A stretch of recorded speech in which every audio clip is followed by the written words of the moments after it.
The story ते मैं गगनदीप सिंह तुहाडा स्वागत करदा हां। किसानी दे विच औरतां दी शमूलीयत नूं अणगौलिया नहीं कीता जा सकदा ते हुण जदों कि किसानी संघर्ष अपने सिखर ते पहुंचा है ते औरतां दी शमूलीयत भी इस दे विच अहम भूमिका निभा रही है। पंजाब दी सब तो वड्डी जथेबंदी भारतीय किसान यूनियन एकता उगराहां ते इस दे औरत विंग दे प्रेजिडेंट हरिंदर बिंदु जी अज साडे नाल ने। हरिंदर बिंदु जी पिछले 18 तो 20 साल तो इस जथेबंदी दे नाल काम कर रहे हैं ते इस अंदोलन दे विच अपनी अहम भूमिका निभा रहे हैं। हरिंदर बिंदु जी द स्टोरी दा तुहाडा स्वागत है। सत श्री अकाल जी, शुक्रिया। अच्छा जी, पहला तो ਆਪਾਂ यही सवाल पूछते हैं कि लगभग 90 दिन हो चले ये संघर्ष चलते हैं तो जिवें पहला भी ਆਪਾਂ ਗੱਲ ਕੀਤੀ ਸੀ कोई ਤੁਹਾਨੂੰ इदां नहीं लगता भी ਤੁਹਾਡਾ पेशेंस ਜਿਹੜਾ ਸਹਿਣਸ਼ੀਲਤਾ ਆ ਉਹ ਤੁਸੀਂ ਗਵਾ ਰਹੇ ਹੋ ਜਾਂ ਕੁਛ मतलब इदां ਦੀ ਖਿਆਲ ਮਨ ਚ ਆਉਂਦੇ ਨੇ? ਇੱਥੇ ਦਿੱਲੀ ਦੇ ਬਰੂਹਾਂ ਤੇ ਮੋਰਚਾ ਲਾਏ ਨੂੰ ਸਾਨੂੰ ਅੱਜ ਪੂਰੇ 90 ਦਿਨ ਹੋ ਗਏ ਹੈ, 3 ਮਹੀਨੇ ਪੂਰੇ ਹੋ ਚੁੱਕੇ ਹੈ। ਇੱਥੇ ਆਉਣ ਤੋਂ ਪਹਿਲਾਂ ਸਾਨੂੰ ਇਸ ਗੱਲ ਦਾ ਵਿਸ਼ਵਾਸ ਸੀ, ਪਤਾ ਸੀ ਕਿ ਇਹ ਸਾਡਾ ਸੰਘਰਸ਼ ਲੰਮਾ ਚੱਲਣਾ ਤੇ ਕਿਉਂਕਿ ਜਿਹੜੀ ਬੀਜੇਪੀ ਸਰਕਾਰ ਹੈ ਇਹ ਛੇਤੀ ਕਿਤੇ ਮੰਨਣ ਵਾਲੀ ਨਹੀਂ ਹੈਗੀ।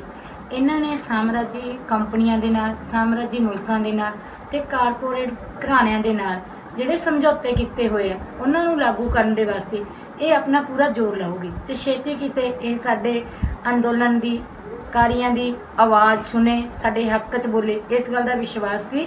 ਇਸ ਕਰਕੇ ਜਿਹੜਾ ਸਾਨੂੰ ਇਸ ਗੱਲ ਦਾ ਬਿਲਕੁਲ ਵੀ ਕੋਈ ਉਦਾਸੀ, ਨਿਰਾਸ਼ਾ ਬਿਲਕੁਲ ਵੀ ਨਹੀਂ ਹੋਈ ਹੈਗੀ, ਨਾ ਕੋਈ ਘਬਰਾਹਟ ਹੈ। ਸਗੋਂ ਦੀ ਸਾਨੂੰ ਇਹ ਪਤਾ ਹੈਗਾ ਕਿ ਅਸੀਂ ਇਸ 3 ਮਹੀਨਿਆਂ ਦੇ ਵਿੱਚ ਆਪਦੇ ਅੰਦੋਲਨ ਨੂੰ ਦੁਨੀਆ ਭਰ ਤੱਕ ਲੈ ਕੇ ਗਏ ਹਾਂ ਤੇ ਇਸ ਅੰਦੋਲਨ ਦੇ ਨਾਲ ਬਹੁਤ ਸਾਰੇ ਲੋਕ ਜੁੜੇ ਆ, ਬਹੁਤ ਸਾਰੀ ਹਮਾਇਤ ਮਿਲੀ ਹੈ ਤੇ ਇਹਦੇ ਵਿੱਚੋਂ ਜਿੰਨਾ ਇਹ ਲੰਮਾ ਚੱਲੂਗਾ ਉਨੀ ਸਾਡੀ ਗੱਲ ਲੋਕਾਂ ਤੱਕ ਵੱਧ ਜਾਊਗੀ। ਇਸ ਕਰਕੇ ਸਾਨੂੰ ਇਸ ਗੱਲ ਦਾ ਪੂਰਾ ਭਰੋਸਾ ਹੈਗਾ ਕਿ ਅਸੀਂ ਘਬਰਾਉਂਦੇ ਨਹੀਂ, ਕੋਈ ਅਕੇਮਾ ਨਹੀਂ, ਕਿਸੇ ਕਿਸਮ ਦਾ ਸਾਨੂੰ ਇਸ ਗੱਲ ਦਾ ਜਾਨੀ ਕਿ ਪਛਤਾਵਾ ਨਹੀਂ ਹੈਗਾ ਕਿ ਇੰਨਾ ਲੰਮਾ ਚੱਲ ਪਿਆ।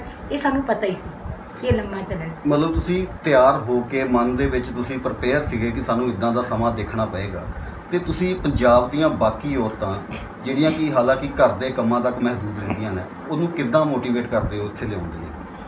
ਅਸੀਂ ਬੀਕੇਯੂ ਏਕਤਾ ਉਗਰਾਹਾਂ ਦੇ ਵੱਲੋਂ ਜਾਣੀ ਕਿ ਪੂਰਾ ਜ਼ੋਰ ਲੱਗਿਆ ਹੋਇਆ ਕਿ ਜਿਹੜੀ ਅੱਧ ਦੀ ਤਾਕਤ ਔਰਤਾਂ ਦੀ ਹੈ ਕਿ ਇਹਦਾ ਲੜ ਬਰਾਬਰ ਲੈ ਕੇ ਆਉਣ ਦੇ ਵਾਸਤੇ ਔਰਤਾਂ ਨੂੰ ਅਸੀਂ ਅੱਡ-ਅੱਡ ਢੰਗਾਂ ਦੇ ਰਾਹੀਂ, ਅੱਡ-ਅੱਡ ਕੋਸ਼ਿਸ਼ਾਂ ਦੇ ਰਾਹੀਂ ਇਸ ਜਥੇਬੰਦੀ ਦੇ ਵਿੱਚ ਸ਼ਾਮਲ ਕਰਦੇ ਰਹੇ। ਚਾਹੇ ਉਹ ਸਿੱਖ ਮੰਤਰੀ ਦਿਹਾੜਾ ਔਰਤਾਂ ਦਾ ਹੋਵੇ 8 ਮਾਰਚ ਮਨਾ ਕੇ, ਚਾਹੇ ਉਹ ਵੱਡੇ ਔਰਤਾਂ ਦੇ ਇਕੱਠ ਕਰਕੇ, ਵੱਡੀਆਂ ਮੀਟਿੰਗਾਂ ਕਰਕੇ, ਔਰਤਾਂ ਦੇ ਇਕੱਲਿਆਂ ਦੇ ਮੁਜ਼ਾਹਰੇ ਕਰਕੇ ਕਿ ਔਰਤਾਂ ਨੂੰ ਇਸ ਅੰਦੋਲਨ ਦੇ ਵਿੱਚ ਜਾਂ ਇਸ ਜਥੇਬੰਦੀ ਦੇ ਵਿੱਚ ਲੈ ਕੇ ਆਉਣ ਦੇ ਲਈ ਲਗਾਤਾਰ ਕੋਸ਼ਿਸ਼ਾਂ ਕਰਦੇ ਆਏ ਹਾਂ ਅਤੇ ਉਹ ਕੋਸ਼ਿਸ਼ਾਂ ਸਾਡੀਆਂ ਸਫਲ ਹੋਈਆਂ ਨੇ। ਜੇ ਅਸੀਂ ਪੰਜਾਬ ਦੇ ਵਿੱਚ ਔਰਤਾਂ ਦਾ ਇਕੱਠ ਕੀਤਾ ਮੁਸਲਿਮ ਭਾਈਚਾਰੇ ਦੀ ਹਮਾਇਤ 'ਤੇ, ਉਦੋਂ ਅਸੀਂ 7 ਤੋਂ 8 ਹਜ਼ਾਰ ਔਰਤਾਂ ਮਲੇਰਕੋਟਲੇ ਦੇ ਵਿੱਚ ਲੈ ਕੇ ਗਏ ਹਾਂ। ਸਰੂਤੀ ਕਾਂਡ ਹੋਇਆ, ਉਹਦੇ ਪਰਿਵਾਰ ਨੂੰ, ਸਰੂਤੀ ਨੂੰ ਇਨਸਾਫ ਦਿਵਾਉਣ ਦੇ ਲਈ ਅਸੀਂ ਇਕੱਲੀਆਂ ਔਰਤਾਂ ਦਾ ਫਰੀਦਕੋਟ ਦੇ ਵਿੱਚ ਮਾਰਚ ਰੱਖਿਆ, ਜਿਹਦੇ ਵਿੱਚ 4500 ਦੇ ਲਗਭਗ ਔਰਤਾਂ ਗਈਆਂ। ਖੁਦਕੁਸ਼ੀ ਪੀੜਤ ਦਾ ਮਾਮਲਾ ਹੈਗਾ, ਉਹਨਾਂ ਔਰਤਾਂ ਦੀ ਇਕੱਲੀਆਂ ਦੀ ਕਾਨਫਰੰਸ ਕੀਤੀ ਹੈ, ਉਹਨਾਂ 'ਚ ਗੱਲ ਲੈ ਕੇ ਜਾਂਦੇ ਹਾਂ, ਚਾਹੇ ਉਹ ਨਰਮੇ ਦਾ ਮੁਆਵਜ਼ੇ ਦੀ ਗੱਲ ਹੈ ਜਾਂ ਹੋਰ ਹੈ। ਇਹਦੇ ਵਿੱਚ ਔਰਤਾਂ ਨੂੰ ਜਾਣੀ ਕਿ ਸ਼ਾਮਲ ਕਰਨ ਦੇ ਵਾਸਤੇ ਉਹਨਾਂ ਦੀਆਂ ਵੱਡੀਆਂ ਸਿੱਖਿਆਦਾਇਕ ਮੀਟਿੰਗਾਂ ਕਰਕੇ ਉਹਨਾਂ ਨੂੰ ਇਸ ਗੱਲ ਨਾਲ ਜੋੜ ਕੇ ਲੈ ਕੇ ਆਉਣਾ। ਜਦੋਂ ਇਸ ਕਾਨੂੰਨਾਂ ਦੇ ਖਿਲਾਫ ਵੀ ਇਹ ਆਰਡੀਨੈਂਸ ਜਾਰੀ ਹੋਏ ਨੇ 5 ਜੂਨ 2020 ਨੂੰ, ਉਦੋਂ ਵੀ ਜਦੋਂ ਜਾਣੀ ਕਿ ਅਖਬਾਰਾਂ ਦੇ ਰਾਹੀਂ, ਆਰਟੀਕਲਾਂ ਦੇ ਰਾਹੀਂ ਪਤਾ ਲੱਗਿਆ ਕਿ ਇਹ ਜਿਹੜੇ ਆਰਡੀਨੈਂਸ ਹੈ ਇਹ ਬਹੁਤ ਕਿਸਾਨ ਵਿਰੋਧੀ ਹੈ, ਲੋਕ ਵਿਰੋਧੀ ਹੈ, ਕਿ ਇਹਨਾਂ ਦੇ ਖਿਲਾਫ ਵੱਡੀ ਲੜਾਈ ਦੀ ਲੋੜ ਹੈ, ਤਾਂ ਉਦੋਂ ਵੀ ਅਸੀਂ ਔਰਤਾਂ ਦੇ ਵਿੱਚ ਇਹ ਗੱਲ ਲੈ ਕੇ ਗਏ ਕਿ ਚਾਹੇ ਆਪਣੇ ਕੋਲੇ ਤਾਕਤ ਹੈ ਪਰ ਇਹ ਤਾਕਤ ਬਹੁਤ ਛੋਟੀ ਹੈ, ਹੋਰ ਵੀ ਜਥੇਬੰਦੀਆਂ, ਪਰ ਆਪਾਂ ਔਰਤਾਂ ਦੀ ਸ਼ਮੂਲੀਅਤ ਵਧਾਉਣੀ ਹੈ ਕਿ ਜੇ ਔਰਤਾਂ ਇਹਦੇ ਵਿੱਚ ਪੂਰਾ ਯੋਗਦਾਨ ਪਾਉਣ, ਪੂਰੀ ਪਾਰਟੀਸਪੇਟ ਕਰਨ, ਤਾਂ ਇਹ ਕੋਈ ਤਾਕਤ ਨਹੀਂ ਹੈਗੀ ਕਿ ਆਪਾਂ ਨੂੰ ਕੋਈ ਹਰਾ ਸਕਦਾ ਹੈਗਾ। ਅਸੀਂ ਜਾਣੀ ਕਿ 15 ਸਤੰਬਰ ਤੋਂ ਔਰਤਾਂ ਵਾਲਾ ਜਾਣੀ ਕਿ ਜਿਹੜਾ ਇਹ ਪ੍ਰੋਗਰਾਮ ਹੈ ਉਹਨਾਂ ਨੂੰ ਜਿਹੜੇ ਪਿੰਡਾਂ ਦੇ ਵਿੱਚ ਮੋਰਚੇ ਲਾਏ, ਉਹਦੇ ਵਿੱਚ ਵੱਡੀ ਗਿਣਤੀ ਦੇ ਵਿੱਚ ਔਰਤਾਂ ਆਈਆਂ। ਉਦੋਂ ਤੋਂ ਹੀ ਸਾਡੀ ਜਾਣੀ ਕਿ ਜਦੋਂ ਇਹ ਅੰਦੋਲਨ ਅਸੀਂ ਸ਼ੁਰੂ ਕੀਤਾ, ਉਦੋਂ ਤੋਂ ਹੀ ਅਸੀਂ ਇਹ ਆਪਦੀ ਅਤੇ ਸਾਡੀਆਂ ਉਹਨਾਂ ਹਜ਼ਾਰਾਂ ਔਰਤਾਂ ਦੀ ਮਾਨਸਿਕਤਾ ਬਣਾਤੀ ਸੀ ਕਿ ਇਹ ਲੜਾਈ ਲੰਮੀ ਹੈ ਤੇ ਜੇ ਔਰਤਾਂ ਨੇ ਆਪਦਾ ਪਰਿਵਾਰ ਬਚਾਉਣਾ, ਆਪਦੇ ਬੱਚਿਆਂ ਦਾ ਭਵਿੱਖ ਬਚਾਉਣਾ ਤੇ ਆਪਦੇ ਆਪ ਨੂੰ ਬਚਾਉਣਾ, ਤੇ ਇਸ ਲੜਾਈ ਦੇ ਵਿੱਚ ਮਰਦਾਂ ਨਾਲੋਂ 2 ਕਦਮ ਮੂਹਰੇ ਹੋ ਕੇ ਚੱਲਣਾ ਪਊਗਾ। ਤੇ ਔਰਤਾਂ ਨੇ ਉਵੇਂ ਹੀ ਕਿ ਮਰਦਾਂ ਨਾਲੋਂ ਮੂਹਰੇ ਹੋ ਕੇ ਚੱਲੀਆਂ ਨੇ। ਜਿਵੇਂ ਤੁਸੀਂ ਕਿਹਾ ਵੀ ਤੁਹਾਡਾ ਜਿਹੜਾ ਇਹ ਉਗਰਾਹਾਂ ਸਾਹਿਬ ਦੀ ਜਿਹੜੀ ਜਥੇਬੰਦੀ ਹੈ ਉਹ ਸਿਰਫ ਕਿਸਾਨੀ ਮਸਲਿਆਂ ਤੱਕ ਮਹਿਦੂਦ ਨਹੀਂ, ਜਿੱਦਾਂ ਤੁਸੀਂ ਕਿਹਾ ਸ਼ਰੂਤੀ ਕਾਂਡ ਦੇ ਵਿੱਚ ਵੀ ਤੁਸੀਂ ਔਰਤਾਂ ਨੇ ਇਸ ਜਥੇਬੰਦੀ ਦੀਆਂ ਔਰਤਾਂ ਨੇ ਅਹਿਮ ਭੂਮਿਕਾ ਨਿਭਾਈ। ਜਦੋਂ ਤੁਸੀਂ ਸ਼ੁਰੂਆਤੀ ਦੌਰ ਦੇ ਵਿੱਚ ਸੀਗੇ ਉਦੋਂ ਤੁਸੀਂ ਮਤਲਬ ਤੁਹਾਨੂੰ ਲੱਗਦਾ ਸੀਗਾ ਕਿ ਤੁਸੀਂ ਇੱਥੋਂ ਤੱਕ ਪਹੁੰਚੋਗੇ ਤੇ ਇਸ ਜਥੇਬੰਦੀ ਦੇ ਔਰਤ ਵਿੰਗ ਦੇ ਪ੍ਰੈਜ਼ੀਡੈਂਟ ਬਣੋਗੇ, ਜਾਂ ਤੁਸੀਂ ਮਤਲਬ ਪਿੱਛੇ ਰਹਿ ਕੇ ਥੋੜ੍ਹਾ ਜਿਹਾ ਕੰਮ ਕਰਨ ਦੇ ਵਿੱਚ ਠੀਕ ਸਮਝਿਆ?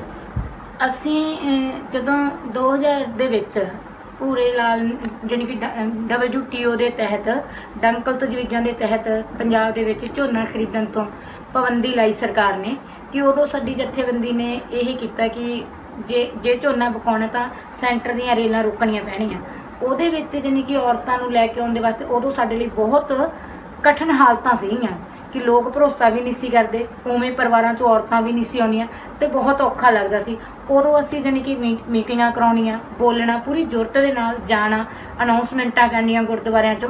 ਫਿਰ ਵੀ ਉਹਦੇ ਵਿੱਚੋਂ ਕਿਤੋਂ 10, 20, 5 ਐਂ ਪਿੰਡਾਂ ਦੇ ਵਿੱਚੋਂ ਔਰਤਾਂ ਆਉਣੀਆਂ ਸ਼ੁਰੂ ਹੋਈਆਂ। ਮੁਸ਼ਕਲਾਂ ਜ਼ਰੂਰ ਆਈਆਂ, ਪਰ ਸਾਨੂੰ ਇਸ ਗੱਲ ਦਾ ਭਰੋਸਾ ਸੀ ਕਿ ਜਿਹੜੀ ਸਾਡੀ ਹਾਲਤ ਹੈ ਕਿ ਚਾਹੇ ਪ੍ਰਾਈਵੇਟੇਸ਼ਨ ਦਾ ਦੌਰ ਤੇਜ਼ ਹੋਇਆ, ਹਸਪਤਾਲ ਖੋਏ ਜਾ ਰਹੇ ਆ, ਸਕੂਲ ਵੇਚੇ ਜਾ ਰਹੇ ਹੈਗੇ ਆ, ਬਿਜਲੀ ਬੋਰਡ ਵੇਚਿਆ ਜਾ ਰਿਹਾ ਹੈਗਾ, ਖਰੀਦ ਨਹੀਂ ਹੋ ਰਹੀ, ਖਰੀਦ ਤੋਂ ਸਰਕਾਰ ਭੱਜ ਰਹੀ ਹੈਗੀ ਹੈ, ਕਿ ਜਿਹੜੇ ਲੋਕ ਵਿਰੋਧੀ ਫੈਸਲੇ ਥੋਪੇ ਜਾ ਰਹੇ ਆ ਲੋਕਾਂ 'ਤੇ, ਲੋਕਾਂ 'ਚ ਔਖ ਹੈ, ਪਰ ਹਜੇ ਲੋਕਾਂ ਨੂੰ ਪਤਾ ਨਹੀਂ ਲੱਗ ਰਿਹਾ। ਜਦੋਂ ਇਹਨਾਂ ਨੀਤੀਆਂ ਦੇ ਖਿਲਾਫ ਬੋਲਦੇ ਸੀ ਤਾਂ ਲੋਕਾਂ ਨੂੰ ਐਂ ਲੱਗਦਾ ਸੀ ਕਿ ਯੂਨੀਅਨ ਵਾਲੇ ਝੂਠ ਬੋਲਦੇ ਆ, ਕਿ ਇੱਥੇ ਪਾਣੀ ਕਿਵੇਂ ਮੁੱਲ ਵਿਕੂਗਾ, ਨਹੀਂ ਵਿਕਣਾ, ਇੱਥੇ ਸੜਕਾਂ ਕਿਵੇਂ ਮੁੱਲ ਹੋ ਜਾਣਗੀਆਂ, ਸੜਕਾਂ 'ਤੇ ਕਿਵੇਂ ਟੋਲ ਲੱਗ ਜਾਣਗੇ, ਕਿ ਇਹ ਤਾਂ ਐਵੇਂ ਕਹਿੰਦੇ ਆ, ਝੂਠ ਬੋਲਦੇ ਹੈਗੇ ਆ, ਕਿ ਐਂ ਸਾਡੀਆਂ ਜ਼ਮੀਨਾਂ 'ਚ ਕੋਈ ਆ ਕੇ ਕਿਵੇਂ ਵੜ ਜੂਗਾ ਜਾਂ ਫਸਲਾਂ ਕਿਉਂ ਨਹੀਂ ਖਰੀਦਣਗੇ। ਜਿਵੇਂ ਜਿਵੇਂ ਉਹ ਲੋਕਾਂ ਨਾਲ ਹਕੀਕਤ 'ਚ ਵਾਪਰਦਾ ਗਿਆ, ਲੋਕਾਂ ਨੂੰ ਸਮਝ ਆਉਂਦੀ ਗਈ ਅਤੇ ਜਥੇਬੰਦੀ 'ਤੇ ਜਿਹੜਾ ਭਰੋਸਾ ਹੈ ਉਹ ਵੱਧਦਾ ਗਿਆ। ਇਸੇ ਤਰ੍ਹਾਂ ਹੀ ਔਰਤਾਂ ਵਾਲੇ ਮਾਮਲੇ 'ਚ ਜਿਵੇਂ ਜਿਵੇਂ ਅਸੀਂ ਔਰਤਾਂ ਨੂੰ ਵਿੱਚ ਜਾਂਦੇ ਰਹੇ, ਉਹਨਾਂ ਨੂੰ ਦੱਸਦੇ ਰਹੇ, ਉਹਨਾਂ ਨਾਲ ਗੱਲਬਾਤ ਕਰਦੇ ਰਹੇ, ਪਿੰਡਾਂ ਦੇ ਵਿੱਚੋਂ ਪਹਿਲਾਂ ਥੋੜ੍ਹੀਆਂ ਫਿਰ ਬਹੁਤੀਆਂ ਔਰਤਾਂ, ਹੁਣ ਹਜ਼ਾਰਾਂ ਦੀ ਗਿਣਤੀ 'ਚ ਜਿਹੜੀਆਂ ਔਰਤਾਂ ਆ ਰਹੀਆਂ। ਇਸ ਗੱਲ ਦਾ ਭਰੋਸਾ ਸੀ, ਪਰ ਅਸੀਂ ਪਹਿਲਾਂ ਇਸ ਗੱਲ ਕਰਕੇ ਨਹੀਂ ਕਿ ਅਸੀਂ ਪ੍ਰਧਾਨ ਬਣੀਏ, ਅਸੀਂ ਪਹਿਲਾਂ ਥੱਲੜੇ ਅਹੁਦਿਆਂ 'ਤੇ ਰਹਿ ਕੇ ਕੰਮ ਕੀਤਾ, ਆਮ ਵਰਕਰ ਮੈਂਬਰ ਰਹਿ ਕੇ ਕੰਮ ਕੀਤਾ। ਫਿਰ ਜਦੋਂ ਸਾਨੂੰ ਇਹ ਲੱਗਿਆ ਕਿ ਹੁਣ ਸਾਨੂੰ ਆਪਦਾ ਜਥੇਬੰਦਕ ਢਾਂਚਾ ਜਿਹੜਾ ਉਹ ਸਾਰਨਾ ਚਾਹੀਦਾ, ਉਹ ਅਸੀਂ 2012 ਦੇ ਵਿੱਚ ਸਾਰੇ ਬਠਿੰਡੇ ਜ਼ਿਲ੍ਹੇ ਦੇ ਵਿੱਚ ਪੂਰਾ, ਜਦੋਂ ਸਾਨੂੰ ਇਹ ਪਤਾ ਲੱਗਿਆ ਕਿ ਹੁਣ ਅਸੀਂ ਇਹ ਚਲਾਉਣ ਦੇ ਯੋਗ ਹਾਂ, ਅਸੀਂ ਔਰਤਾਂ ਦਾ ਜਿਹੜਾ ਜਥੇਬੰਦੀ ਆ ਉਹਨੂੰ ਚਲਾ ਸਕਦੇ ਹਾਂ, ਉਹਦੇ ਵਿੱਚ ਫਿਰ ਅਸੀਂ ਬਠਿੰਡੇ ਜ਼ਿਲ੍ਹੇ ਨੂੰ ਬਕਾਇਦਾ ਪਿੰਡ ਕਮੇਟੀ, ਬਲਾਕ ਕਮੇਟੀ, ਜ਼ਿਲ੍ਹਾ ਕਮੇਟੀ ਬਣਾ ਕੇ ਅਸੀਂ ਜਥੇਬੰਦਕ ਢਾਂਚਾ, ਫੰਡਾਂ, ਗੱਡੀਆਂ, ਸਾਰਾ ਕੁਝ ਉਹਦਾ ਕਰਕੇ ਅਸੀਂ ਉਵੇਂ ਜਾਣੀ ਕਿ ਇਹਨੂੰ ਬਣਾਇਆ ਕਿ ਹੁਣ ਸਾਡੇ ਜਾਣੀ ਕਿ 7-8 ਜ਼ਿਲ੍ਹੇ ਹੈ ਜਿੱਥੇ ਪੂਰੀ ਸਰਗਰਮੀ ਦੇ ਨਾਲ ਔਰਤਾਂ ਕੰਮ ਕਰ ਰਹੀਆਂ ਨੇ, ਬੁਲਾਰੇ ਹੈ, ਲੀਡਰ ਹੈ, ਬੋਲਦੀਆਂ ਨੇ, ਮੀਟਿੰਗਾਂ ਕਰਾਉਂਦੀਆਂ ਨੇ, ਕਿ ਸੈਂਕੜਿਆਂ ਦੀ ਗਿਣਤੀ 'ਚ ਸਾਡੇ ਕੋਲੇ ਉਹ ਔਰਤ ਬੁਲਾਰੇ ਨੇ, ਚਾਹੇ ਘੱਟ ਪੜ੍ਹੀਆਂ ਲਿਖੀਆਂ ਨੇ, ਪਰ ਉਹ ਨੀਤੀ ਪਾਲਿਸੀ ਦੇ ਮਾਮਲੇ 'ਤੇ ਪੂਰੀਆਂ ਸਮਝਦਾਰ ਹੈ ਅਤੇ ਪੂਰੀ ਜੁਰਤ ਦੇ ਨਾਲ ਉਹ ਗੱਲ ਕਰਦੀਆਂ ਨੇ। ਇਕੱਲਾ ਇਹੀ ਨਹੀਂ ਕਿ ਜਦੋਂ ਔਰਤਾਂ ਜਥੇਬੰਦ ਹੋਣ ਲੱਗੀਆਂ, ਘਰਾਂ 'ਚੋਂ ਬਾਹਰ ਆਉਣ ਲੱਗੀਆਂ, ਕਾਫੀ ਮੁਸ਼ਕਲਾਂ ਦਾ ਸਾਹਮਣਾ ਕਰਨਾ ਪਿਆ। ਜਿਹੜੇ ਪਿੰਡਾਂ ਦੇ ਜੰਗੀਰਦਾਰ ਹੈ, ਵੱਡੇ ਲੋਕ ਹੈ, ਉਹ ਵੀ ਨਹੀਂ ਸੀ ਚਾਹੁੰਦੇ ਕਿ ਔਰਤਾਂ ਜਥੇਬੰਦ ਹੋਣ, ਔਰਤਾਂ ਜਥੇਬੰਦੀ 'ਚ ਜਾਣ, ਔਰਤਾਂ ਮੋਢਿਆਂ 'ਤੇ ਝੰਡੇ ਚੱਕ ਕੇ ਮੁਜ਼ਾਹਰੇ ਕਰਨ। ਉਹਨਾਂ ਨੇ ਵੀ ਬੜਾ ਕੁਛ ਕਿਹਾ, ਪਰ ਅਸੀਂ ਆਪਦੀ ਲਾਈਨ 'ਤੇ, ਜਥੇਬੰਦਕ ਲਾਈਨ 'ਤੇ ਪੂਰੀ ਨੇਚਾ ਸੀ, ਸਾਨੂੰ ਭਰੋਸਾ ਸੀ, ਸਾਨੂੰ ਟੇਕ ਸੀ, ਸਾਨੂੰ ਸਾਡੇ ਜਿਹੜੇ ਆਗੂ ਹੈ ਉਹ ਬੜਾ ਸਹਿਯੋਗ ਕਰਦੇ ਸੀਗੇ। ਅਤੇ ਸਾਨੂੰ ਪੁਲਿਸ ਨੇ ਵੀ ਕਿੰਨੇ ਵਾਰੀ ਗ੍ਰਿਫਤਾਰ ਕੀਤਾ, ਅਸੀਂ ਜੇਲ੍ਹ ਵੀ ਗਏ ਹੈਗੇ ਆ, ਜੇਲ੍ਹ ਦੇ ਵਿੱਚ ਵੀ ਜਾ ਕੇ ਆਏ ਹੈਗੇ ਆ। ਜਦੋਂ ਔਰਤਾਂ ਪਹਿਲੀ ਵਾਰੀ ਜੇਲ੍ਹ ਗਈਆਂ ਆਪਣੇ ਬਠਿੰਡੇ ਜ਼ਿਲ੍ਹੇ ਦੇ ਵਿੱਚੋਂ, 18 ਔਰਤਾਂ ਨੂੰ ਜੇਲ੍ਹ ਦੇ ਵਿੱਚ ਲੈ ਕੇ ਗਏ ਆ, ਅਤੇ ਜਦੋਂ ਉਹ 9 ਦਿਨ ਉੱਥੇ ਜੇਲ੍ਹ 'ਚ ਰਹਿ ਕੇ ਆਈਆਂ, ਅਤੇ ਜਦੋਂ ਉਹਨਾਂ ਦੀ ਰਿਹਾਈ ਹੋਈ, ਅਸੀਂ ਫੁੱਲਾਂ ਨਾਲ ਹਾਰ ਪਾ ਕੇ ਉਹਨਾਂ ਦਾ ਸਵਾਗਤ ਕੀਤਾ, ਵੱਡੇ ਇਕੱਠ ਕੀਤੇ ਆ, ਤਾਂ ਕਿ ਜੇ ਇੱਕ ਜਥੇਬੰਦੀ ਦੇ ਤੌਰ 'ਤੇ ਜੇਲ੍ਹ ਜਾਣਾ, ਲੋਕਾਂ ਦੀ ਖਾਤਰ ਜੇਲ੍ਹ ਜਾਣਾ, ਅਤੇ ਇੱਕ ਕੋਈ ਗਲਤ ਕੰਮ ਕਰਕੇ ਜੇਲ੍ਹ ਜਾਣਾ, ਉਹਦਾ ਕਿੱਡਾ ਵੱਡਾ ਫਰਕ ਹੈ, ਕਿ ਤਾਂ ਕਿ ਸਾਨੂੰ ਪੂਰਾ ਇਸ ਪੱਖੋਂ ਵੀ ਕਿ ਜਦੋਂ ਅਸੀਂ ਰਿਹਾ ਹੋ ਕੇ ਆਏ, ਜੇਲ੍ਹ 'ਚੋਂ ਛੁੱਟ ਕੇ ਆਏ, ਉਦੋਂ ਵੀ ਮਾਣ ਸਨਮਾਨ ਮਿਲਿਆ, ਸਤਿਕਾਰ ਮਿਲਿਆ।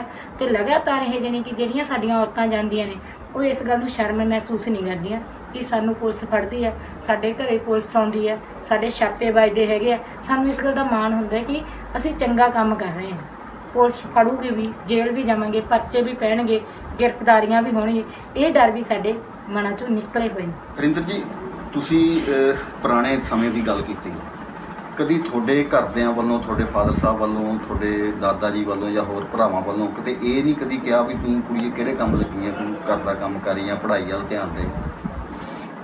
ਜਦੋਂ ਜਾਣੀ ਸਾਡਾ ਮੇਰਾ ਜਿਹੜਾ ਜਨਮ ਹੈ ਉਹ ਇੱਕ ਇਹੋ ਜਿਹੇ ਪਰਿਵਾਰ 'ਚ ਹੋਇਆ ਸੀ ਜਿਹੜੇ ਕਾਮਰੇਡਾਂ ਨਾਲ ਸੰਬੰਧ ਰੱਖਦੇ ਸੀਗੇ ਕਿ ਉਹ ਇਨਕਲਾਬੀ ਵਿਚਾਰਾਂ ਦੇ ਸੀਗੇ। ਖਾਸ ਕਰਕੇ ਮੇਰੇ ਪਾਪਾ ਜੀ ਨੌਜਵਾਨ ਭਾਰਤ ਸਭਾ ਦੇ ਵਿੱਚ ਕੰਮ ਕਰਦੇ ਸੀ। ਪਹਿਲਾਂ ਜਿਹੜੇ ਮੇਰੇ ਦਾਦਾ ਜੀ ਹੋਰੇ ਸੀਗੇ ਉਹ ਖੁਦ ਮਜਾਰੇ ਸੀਗੇ ਕਿ ਉਹਨਾਂ ਨੇ ਮਜਾਰਾ ਮੂਵਮੈਂਟ ਦੇ ਵਿੱਚ ਵੀ ਜਾਣੀ ਕਿ ਉਹ ਲੜਾਈ ਲੜੀ ਤੇ ਜ਼ਮੀਨਾਂ ਦੇ ਮਾਲਕੀ ਹੱਕ ਲਏ ਹੈਗੇ।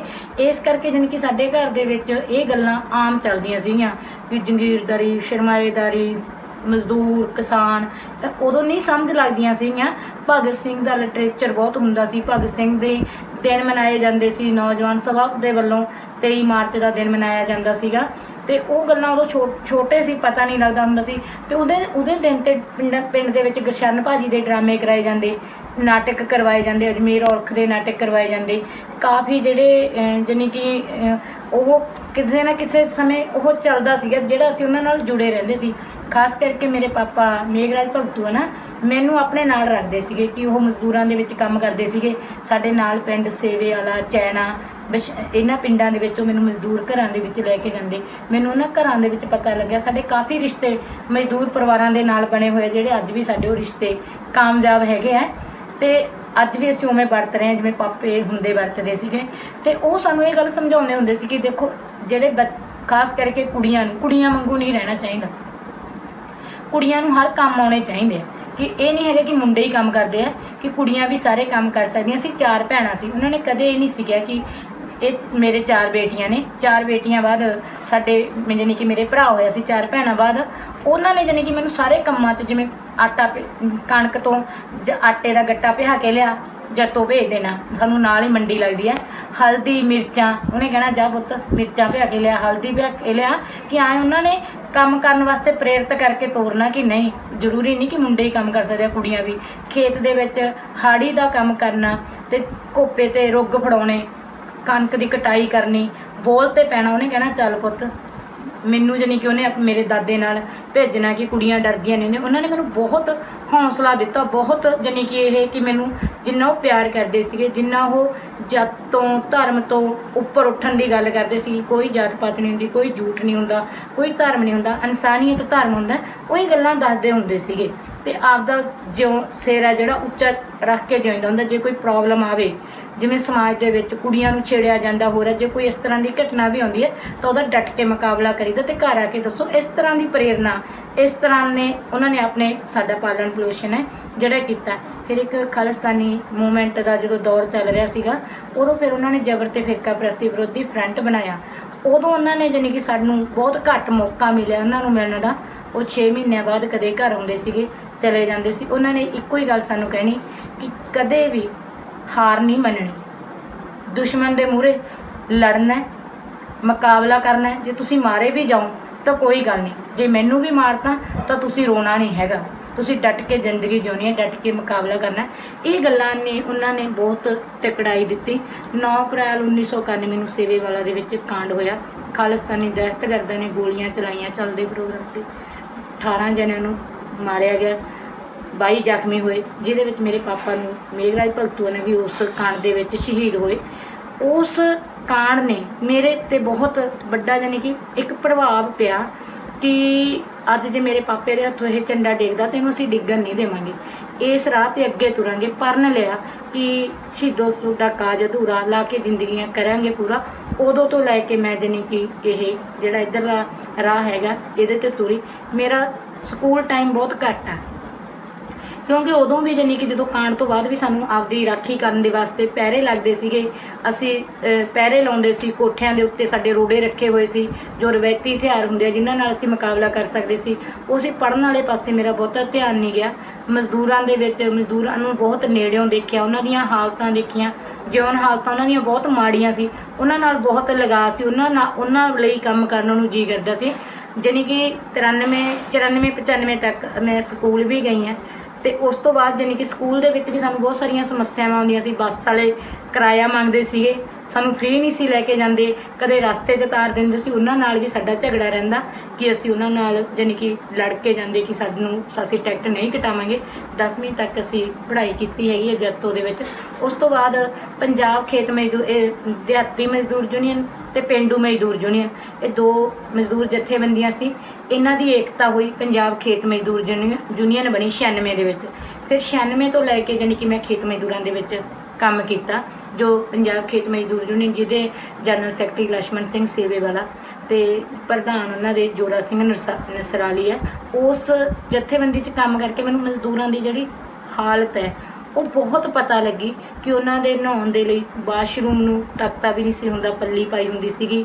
ਘਰਾਂ 'ਚ ਦਰਵਾਜ਼ੇ ਵੀ ਨਹੀਂ ਸੀ ਹੁੰਦੇ ਉਹਨਾਂ ਦੇ, ਜਾਣੀ ਕਿ ਪੱਲੀ ਪਾਈ ਹੁੰਦੀ, ਜਾਂ ਬਹੁਤ ਮਾੜੀਆਂ ਹਾਲਤਾਂ। ਉਹਦੇ ਵਿੱਚੋਂ ਇਸ ਤਰ੍ਹਾਂ ਦੀ ਢਲਾਈ ਹੋਈ ਕਿ ਜਿਹੜਾ ਇਹ ਪਾੜਾ ਹੈ ਅਮੀਰੀ ਅਤੇ ਗਰੀਬੀ ਦਾ, ਜਾਤ ਦਾ, ਧਰਮ ਦਾ, ਇਹ ਜਿਹੜੇ ਇਸ ਪਾੜੇ ਨੂੰ ਜੇ ਦੂਰ ਕਰਨਾ ਹੈਗਾ ਤਾਂ ਜਿੰਨੀ ਖਾਸ ਕਰਕੇ ਖੇਤ ਮਜ਼ਦੂਰ ਔਰਤਾਂ ਦੀ ਜਿਹੜੀ ਹਾਲਤ ਹੈ, ਉਹਨਾਂ 'ਤੇ ਜਿੰਨਾ ਜ਼ਬਰ ਹੈ, ਜਿੰਨਾ ਤਸ਼ੱਦਦ ਹੈ, ਜਿੰਨਾ ਉਹਨਾਂ ਨੂੰ ਸਾਹਮਣਾ ਕਰਨਾ ਪੈਂਦਾ, ਉਹ ਇੱਕ ਰੁੱਗ ਪੱਠਿਆਂ ਦਾ, ਪੰਡ ਪੱਠਿਆਂ ਦੀ ਲੈਣ ਵਾਸਤੇ 100 ਤਰ੍ਹਾਂ ਦੀਆਂ ਗਾਲਾਂ ਝੱਲਦੀਆਂ ਨੇ। ਇੱਕ ਖੇਤ 'ਚੋਂ ਦੂਜੇ ਖੇਤ, ਦੂਜੇ ਖੇਤ 'ਚੋਂ ਤੀਜੇ ਖੇਤ, ਉਹਨਾਂ ਨਾਲ ਜ਼ਬਰ ਹੁੰਦਾ ਹੈ, ਬਲਾਤਕਾਰ ਵੀ ਹੋ ਜਾਂਦੇ ਨੇ। ਉਹਨਾਂ 'ਤੇ ਸਭ ਤੋਂ ਵੱਧ ਜ਼ਬਰ ਹੁੰਦਾ ਕਿ ਉਸ ਗੱਲ ਨੇ ਵੀ ਝੰਜੋੜਿਆ। ਅਤੇ ਮੈਂ ਉਹਨਾਂ ਖੇਤ ਮਜ਼ਦੂਰ ਔਰਤਾਂ ਨੂੰ ਵੀ ਜਾਣੀ ਕਿ ਖੇਤ ਕੰਮ ਕੀਤਾ, ਉਹਨਾਂ ਨੂੰ ਜਥੇਬੰਦ ਕੀਤਾ, ਉਹਨਾਂ ਨਾਲ ਕਾਫੀ ਸਮਾਂ ਕੰਮ ਕਰਨ ਦਾ ਮੌਕਾ ਮਿਲਿਆ। ਅੱਜ ਮੈਂ ਪੰਜਾਬ ਖੇਤ ਮਜ਼ਦੂਰ ਯੂਨੀਅਨ ਦੀ ਸੂਬਾ ਕਮੇਟੀ ਤੱਕ ਵੀ ਕੰਮ ਕੀਤਾ। ਉਸ ਤੋਂ ਬਾਅਦ ਫਿਰ ਜਾਣੀ ਕਿ ਇੱਧਰ ਪੰਜਾਬ ਖੇਤ ਮਜ਼ਦੂਰ ਯੂਨੀਅਨ 'ਚ ਹੋ ਕੇ ਮੈਨੂੰ ਸਮੱਸਿਆਵਾਂ ਆਈਆਂ। ਸਾਡੇ ਰਿਸ਼ਤੇਦਾਰ, ਸਾਡੇ ਘਰ ਦੇ ਵਿੱਚੋਂ, ਕਿਉਂਕਿ ਮੇਰਾ ਪਾਪਾ ਜਿਹੜਾ ਮੇਘਰਾਜ ਭਗਤੂਆਣਾ ਸੀ, ਜਿਹੜਾ ਆਪਦੇ ਬੱਚਿਆਂ ਨੂੰ ਚਾਹੁੰਦਾ ਸੀ ਕਿ ਉਹਦੇ ਬੱਚੇ ਉਹਦੇ ਵਾਂਗੂ ਇਨਕਲਾਬੀ ਰਾਹਾਂ 'ਤੇ ਤੁਰਨ, ਉਹਦੇ ਵਾਂਗੂ ਕੰਮ ਕਰਨ, ਉਹਦੇ ਵਾਂਗੂ ਲੋਕਾਂ 'ਚ ਜਾਣ, ਚੰਗੇ ਇਨਸਾਨ ਬਣਨ, ਚੰਗੇ ਮਨੁੱਖ ਬਣਨ। ਪਰ ਜਦੋਂ ਪਾਪਾ ਦੀ ਮੌਤ ਹੋਈ ਉਸ ਤੋਂ ਬਾਅਦ ਰਿਸ਼ਤੇਦਾਰਾਂ ਨੇ, ਘਰ 'ਚੋਂ ਮੇਰੇ ਦਾਦਾ ਜੀ ਨੇ ਬਹੁਤ ਸਾਰੀਆਂ ਰੋਕਾਂ ਲਾਈਆਂ ਕਿ ਇੱਕ ਪੰਡਤਾਂ ਦੀ ਕੁੜੀ ਹੋ ਕੇ ਇੱਕ ਖੇਤ ਮਜ਼ਦੂਰਾਂ ਦੇ ਘਰਾਂ 'ਚ ਕਿਉਂ, ਇਹ ਕਿੱਥੇ ਸ਼ੋਭਾ ਦਿੰਦਾ। ਜਿਹੜੇ ਸਾਡੇ ਸਮਾਜ 'ਚ ਲੋਕ ਹੈ ਉਹ ਵੀ ਇਹ ਕਹਿੰਦੇ ਸੀ ਕਿ ਕੁੜੀਆਂ ਦਾ ਕੀ ਕੰਮ ਹੈ, ਇਹ ਤੁਰੀਆਂ ਫਿਰਦੀਆਂ, ਇਹ ਕੰਮ ਤਾਂ ਬੰਦੇ ਕਰਦੇ ਹੁੰਦੇ, ਕੁੜੀਆਂ ਥੋੜ੍ਹਾ ਕਰਦੀਆਂ ਹੁੰਦੀਆਂ। ਇਹ ਗੱਲਾਂ ਆਈਆਂ, ਪਰ ਇਹ ਮੇਰਾ ਰਾਹ ਨਹੀਂ ਰੋਕ ਸਕੀਆਂ। ਮੈਂ ਇਹਨਾਂ ਦੇ ਖਿਲਾਫ ਡਟ ਕੇ ਖੜੀ। ਮੈਂ ਕਿਹਾ ਕੋਈ ਨਹੀਂ, ਮੈਂ ਕੰਮ ਕਰੂੰਗੀ। ਮੈਨੂੰ ਗਾਲਾਂ ਵੀ ਮਿਲਦੀਆਂ ਸੀ, ਕੁੱਟਮਾਰ ਵੀ ਹੋ ਜਾਂਦੀ ਸੀ, ਝਿੜਕਾਂ ਵੀ ਦਿੰਦੇ ਸੀ, ਬਹੁਤ ਮੇਰੇ ਨਾਲ ਬੋਲਣਾ ਵੀ ਛੱਡ ਦਿੰਦੇ ਸੀ, ਪਰ ਇਹ ਮੈਂ ਸਾਰਾ ਕੁਝ ਬਰਦਾਸ਼ਤ ਕੀਤਾ।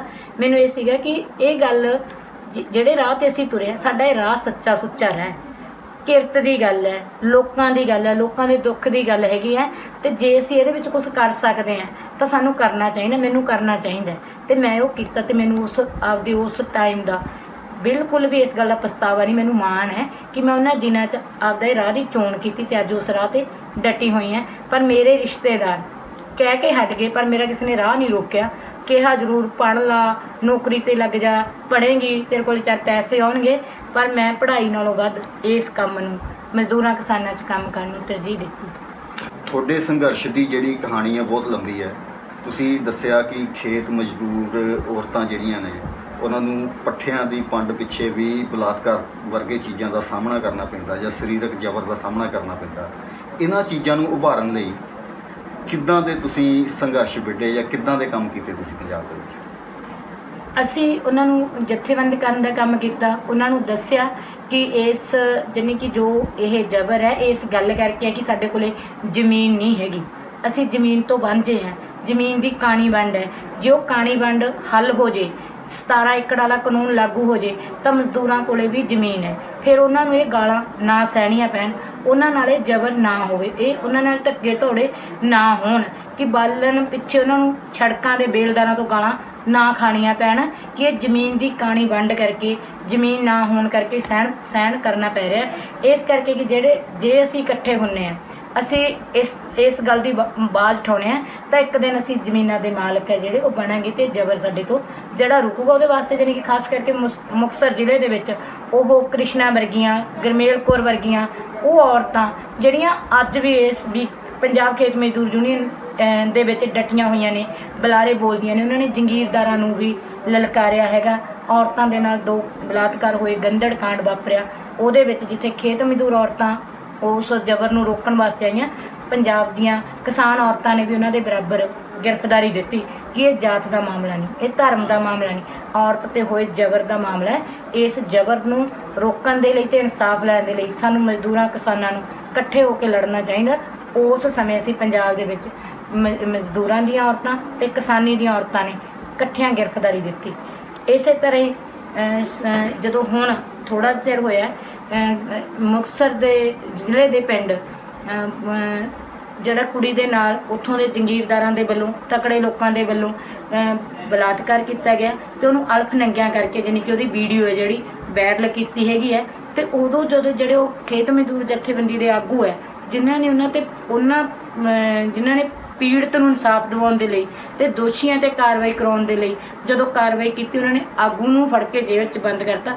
ਅਸੀਂ ਉਸ ਆਗੂ ਨੂੰ ਛਡਾਇਆ ਵੀ ਹੈ ਤੇ ਉਸ ਪੀੜਤ ਪਰਿਵਾਰ ਨੂੰ ਇਨਸਾਫ ਲੈਣ ਦੇ ਲਈ ਅਸੀਂ ਖੇਤ ਮਜ਼ਦੂਰਾਂ ਦੇ ਨਾਲ ਡਟ ਕੇ BKU ਏਕਤਾ ਰਾਹਾਂ ਖੜੀ ਵੀ ਹੈ। ਬਿੰਦੂ ਜੀ, ਹਰਜੀਤ ਗਰੇਵਾਲ ਜੋ ਕਿ BJP ਦੇ ਕਿਸਾਨ ਆਗੂ ਨੇ, ਉਹਨੇ ਪਿੰਡ ਧਨੌਲਾ ਵਿਖੇ ਮੇਰੇ ਖਿਆਲ ਨਾਲ ਔਰਤਾਂ ਦਾ ਸਭ ਤੋਂ ਵੱਡਾ ਇਕੱਠ ਤੁਸੀਂ ਕੀਤਾ ਹੋਵੇਗਾ। ਉਹਦੀ ਬੈਕਗ੍ਰਾਉਂਡ ਕੀ ਰਹੀ ਹੈ ਤੇ ਕਿੱਦਾਂ ਦਾ ਐਕਸਪੀਰੀਅੰਸ ਰਿਹਾ ਉਹ ਕਰਨ ਦਾ? ਹਰਜੀਤ ਗਰੇਵਾਲ ਜੋ BJP ਦਾ ਆਗੂ ਹੈ, ਉਹਨੇ ਜਦੋਂ ਤੋਂ ਇਹ ਅੰਦੋਲਨ ਚੱਲ ਰਿਹਾ ਉਦੋਂ ਤੋਂ ਹੀ ਇਹ ਕਿਸਾਨ ਅੰਦੋਲਨ ਦੇ ਖਿਲਾਫ ਬੋਲ ਰਿਹਾ ਸੀਗਾ ਤੇ ਕਾਨੂੰਨਾਂ ਦੇ ਪੱਖ ਦੇ ਵਿੱਚ ਬੋਲ ਰਿਹਾ ਸੀਗਾ। ਜਦੋਂ ਅੰਦੋਲਨ ਇੱਥੋਂ ਦਿੱਲੀ ਤੱਕ ਵੀ ਆਇਆ ਉਦੋਂ ਵੀ ਜਾਣੀ ਕਿ ਉਹ ਜਦੋਂ ਡਿਵਾਈਟ ਦਿੰਦਾ ਸੀਗਾ, TV ਤੇ ਬੈਠਦਾ ਸੀ, ਬਹਿਸ ਕਰਦਾ ਸੀ, ਉਹ ਇਹੀ ਕਹਿੰਦਾ ਸੀਗਾ ਕਿ ਜਿਹੜੇ ਕਾਨੂੰਨ ਹੈ ਇਹ ਬਹੁਤ ਵਧੀਆ, ਕਿਸਾਨਾਂ ਦੇ ਪੱਖ ਦੇ ਵਿੱਚ ਹੈ, ਇਹ ਕਿਸਾਨ ਨਹੀਂ ਹੈਗੇ ਨਕਸਲਵਾੜੀਏ ਹੈ, ਮਾਓਵਾਦੀ ਹੈ, ਇਹ ਜਾਣੀ ਕਿ ਇਹ ਠੱਪਾ ਲਾਉਂਦਾ ਸੀਗਾ। ਤੇ ਜਦੋਂ ਅਸੀਂ 18 ਜਨਵਰੀ ਨੂੰ ਔਰਤ ਕਿਸਾਨ ਦਿਵਸ ਮਨਾਉਣਾ ਸੀਗਾ ਤਾਂ ਉਹ ਜਾਣੀ ਕਿ ਪੰਜਾਬ ਦੇ ਵਿੱਚ ਵੀ ਮਨਾਉਣਾ ਸੀਗਾ। ਇੱਕ ਦਿੱਲੀ ਦੇ ਬਾਰਡਰਾਂ 'ਤੇ ਮਨਾਇਆ ਗਿਆ ਤੇ ਦੂਸਰਾ ਪੰਜਾਬ ਦੇ ਵਿੱਚ ਮਨਾਇਆ ਗਿਆ। ਇਹ ਜਿਹੜੇ ਦੋ BJP ਦੇ ਮੁੱਖ ਆਗੂ ਨੇ ਹਰਜੀਤ ਗਰੇਵਾਲ ਤੇ ਸਰਜੀਤ ਜਿਆਣੀ, ਇਹਨਾਂ ਦੇ ਪਿੰਡਾਂ ਦੇ ਵਿੱਚ ਇਕੱਠ ਰੱਖਿਆ ਗਿਆ। ਜਿਹੜਾ ਬਰਨਾਲੇ ਦੇ ਵਿੱਚ ਇਕੱਠ ਹੋਇਆ ਉਹਦੇ ਵਿੱਚ ਪੰਜਾਬ ਦੀਆਂ ਸਭ ਤੋਂ ਵੱਧ ਔਰਤਾਂ ਸ਼ਾਮਲ ਹੋਈਆਂ ਤੇ ਫਾਜ਼ਿਲਕਾ ਦੇ ਵਿੱਚ ਵੀ ਵੱਡੀ ਗਿਣਤੀ ਦੇ ਵਿੱਚ ਔਰਤਾਂ ਗਈਆਂ। ਜਿਹੜਾ ਔਰਤਾਂ ਨੂੰ ਇਹ ਕਿਹਾ ਜਾਂਦਾ ਕਿ ਇਹ ਤਾਂ ਕਮਜ਼ੋਰ ਹੈ, ਇਹ ਤਾਂ ਨਤਾਨੀਆਂ ਨੇ, ਨਿਮਾਣੀਆਂ ਨੇ, ਵਿਚਾਰੀਆਂ ਨੇ, ਉਹਨਾਂ ਔਰਤਾਂ ਨੇ ਇੰਨੇ ਜ਼ੋਰ ਨਾਲ ਤਹਈਆ ਕੀਤਾ ਕਿ ਘਰ ਘਰ ਦੀ ਔਰਤ ਉਹਦੇ ਵਿੱਚ ਸ਼ਾਮਲ ਹੋਈ। ਤੇ ਜਿਹੜਾ ਹਰਜੀਤ ਗਰੇਵਾਲ ਬਕਵਾਸ ਕਰਦਾ ਸੀਗਾ ਤੇ ਕਿਸਾਨਾਂ ਦੇ ਉਲਟ ਬੋਲਦਾ ਸੀ ਤੇ ਕਾਨੂੰਨਾਂ ਦੇ ਪੱਖ 'ਚ ਬੋਲਦਾ ਸੀ, ਉਹਦੀ ਜ਼ਬਾਨ ਪੰਜਾਬ ਦੀਆਂ ਬਹਾਦਰ ਮਾਵਾਂ ਭੈਣਾਂ ਨੇ ਬੰਦ ਹੀ ਨਹੀਂ ਕੀਤੀ, ਉਹਨੂੰ ਕਿਸਾਨ ਅੰਦੋਲਨ ਦੇ ਪੱਖ 'ਚ ਬੋਲਣ ਲਈ ਮਜਬੂਰ ਵੀ ਕੀਤਾ। ਤੇ ਉਹ ਪੰਜਾਬ ਦੇ ਵਿੱਚ ਔਰਤਾਂ ਦਾ ਵੱਡਾ ਇਕੱਠ ਸੀ। ਅੱਛਾ ਜੀ, ਤੇ ਤੁਸੀਂ ਅੱਗੇ ਦਾ ਆਪਣਾ ਟੀਚਾ ਕੀ ਮੰਨਦੇ ਹੋ? ਕੀ ਤੁਸੀਂ ਕਰਨਾ ਚਾਹੁੰਦੇ ਹੋ ਔਰਤਾਂ ਦੇ ਇਸ ਵਿੰਗ ਨੂੰ ਹੋਰ ਮਜ਼ਬੂਤ ਕਰਨ ਦੇ? ਅਸੀਂ ਔਰਤਾਂ ਦੇ ਇਸ ਵਿੰਗ ਨੂੰ ਮਜ਼ਬੂਤ ਕਰਨ ਦੇ ਲਈ ਸਾਡਾ ਇਹ ਹੈਗਾ ਕਿ ਚਾਹੇ ਅੱਜ ਅਸੀਂ 5 ਜ਼ਿਲ੍ਹਿਆਂ ਤੱਕ ਸੀਮਤ ਹਾਂ, ਸਾਡਾ ਇਹ ਹੈਗਾ ਕਿ ਅਸੀਂ ਇਹਨੂੰ ਭਾਰਤ ਦੀ ਜਥੇਬੰਦੀ, ਜਿਵੇਂ ਅਸੀਂ ਭਾਰਤੀ ਕਿਸਾਨ ਯੂਨੀਅਨ ਏਕਤਾ ਉਗਰਾਹਾਂ ਨੂੰ ਕਹਿੰਦੇ ਹਾਂ ਕਿ ਅਸੀਂ ਭਾਰਤ ਦੀ ਜਥੇਬੰਦੀ ਬਣਾਉਣਾ ਹੈ, ਉਵੇਂ ਅਸੀਂ ਔਰਤਾਂ ਦੀ ਜਥੇਬੰਦੀ ਨੂੰ ਵੀ ਸਾਡਾ ਮਕਸਦ, ਸਾਡਾ ਜਾਣੀ ਕਿ ਨਿਸ਼ਾਨਾ ਤਾਂ ਉਹ ਹੈ। ਪਰ ਹਜੇ ਅਸੀਂ ਇਹਨੂੰ ਪੰਜਾਬ ਦੇ ਜ਼ਿਲ੍ਹਿਆਂ ਦੇ ਵਿੱਚ ਮਜ਼ਬੂਤ ਕਰਦੇ ਹੋਏ, ਉਸ ਤਾਕਤ ਨੂੰ ਮਜ਼ਬੂਤ ਕਰਦੇ ਹੋਏ, ਪੱਕੇ ਪੈਰੀ ਕਰਦੇ ਹੋਏ, ਉਹਨੂੰ ਹੋਰ ਵਧਾਉਂਦੇ ਹੋਏ ਅੱਗੇ ਜਿਵੇਂ ਅਸੀਂ ਅੱਗੇ ਵਧਾਂਗੇ, ਜਿਵੇਂ ਹੁਣ ਸਾਨੂੰ ਕਿਸਾਨੀ ਅੰਦੋਲਨ ਨੇ ਪੂਰਾ ਦੁਨੀਆ ਪੱਧਰ ਤੱਕ ਸਾਨੂੰ ਵਧਾਇਆ ਹੈਗਾ, ਔਰਤਾਂ ਦੀ ਗੱਲ ਗਈ ਹੈਗੀ, ਅਸੀਂ ਆਪਣੀ ਥਾਂ ਲਈ ਹੈਗੀ ਹੈ, ਇਸੇ ਤਰ੍ਹਾਂ ਹੀ ਕਿ ਅਸੀਂ ਆਉਣ ਵਾਲੇ ਸਮੇਂ ਦੇ ਵਿੱਚ ਇਹਨੂੰ ਹੋਰ ਵਧਾਵਾਂਗੇ, ਹੋਰ ਵੱਡੀ ਕਰਾਂਗੇ, ਹੋਰ ਆਪਦੇ ਜਿਹੜੇ ਸਾਡੇ ਹੱਕ ਹੈ ਉਹ ਹੈ ਜਿਹੜੇ ਉਹ ਅਸੀਂ ਲਵਾਂਗੇ। ਇਹ ਸਾਡਾ ਮਿਸ਼ਨ ਹੈ, ਇਹ ਸਾਡਾ ਨਿਸ਼ਾਨਾ ਹੈ ਕਿ ਜਿਹੜੀ ਸਾਡੀ ਮੁਕਤੀ ਹੈ ਉਹ ਸਾਡੇ ਜਮਾਤੀ ਸੰਘਰਸ਼ਾਂ ਨਾਲ ਜੁੜੀ ਹੋਈ ਹੈ। ਅਸੀਂ ਆਪਦੇ ਜਮਾਤੀ ਸੰਘਰਸ਼, ਚਾਹੇ ਉਹ ਕਾਨੂੰਨ ਰੱਦ ਕਰਾਉਣ ਦੀ ਹੈਗੀ ਹੈ, ਚਾਹੇ ਉਹ ਕਰਜ਼ਾ ਖਤਮ ਕਰਾਉਣ ਦੀ ਹੈ, ਕਿਸਾਨੀ ਲਈ ਚੰਗੇ ਕਾਨੂੰਨ ਬਣਾਉਣ ਦੀ ਹੈਗੀ, ਔਰਤਾਂ 'ਤੇ ਹੁੰਦੇ ਜ਼ਬਰ ਨੂੰ ਰੋਕਣ ਦੀ ਹੈਗੀ ਹੈ, ਉਹ ਇਸ ਜਮਾਤੀ ਸੰਘਰਸ਼ਾਂ ਦੇ ਨਾਲ ਹੀ ਜਿਵੇਂ ਜਿਵੇਂ ਇਹ ਇਕੱਠ ਵੱਡੇ ਹੁੰਦੇ ਜਾਣਗੇ, ਲੜਾਈ ਲੰਬੀ ਹੁੰਦੀ ਜਾਊਗੀ, ਉਵੇਂ ਔਰਤਾਂ ਦੀ ਜਿਹੜੀ ਜਥੇਬੰਦੀ ਉਹ ਵੱਡੀ ਹੁੰਦੀ ਜਾਊਗੀ। ਇਹਨੂੰ ਹੋਰ ਵੱਡਾ ਕਰਨ ਵਾਸਤੇ ਸਾਡਾ ਜਾਣੀ ਕਿ ਪੂਰਾ ਜ਼ੋਰ ਇਸ 'ਤੇ ਲੱਗੂਗਾ। ਬਹੁਤ ਬਹੁਤ ਧੰਨਵਾਦ ਹਰਿੰਦਰ ਬਿੰਦੂ ਜੀ, 10 ਸਟੋਰੀ ਦੇ ਨਾਲ ਕੰਮ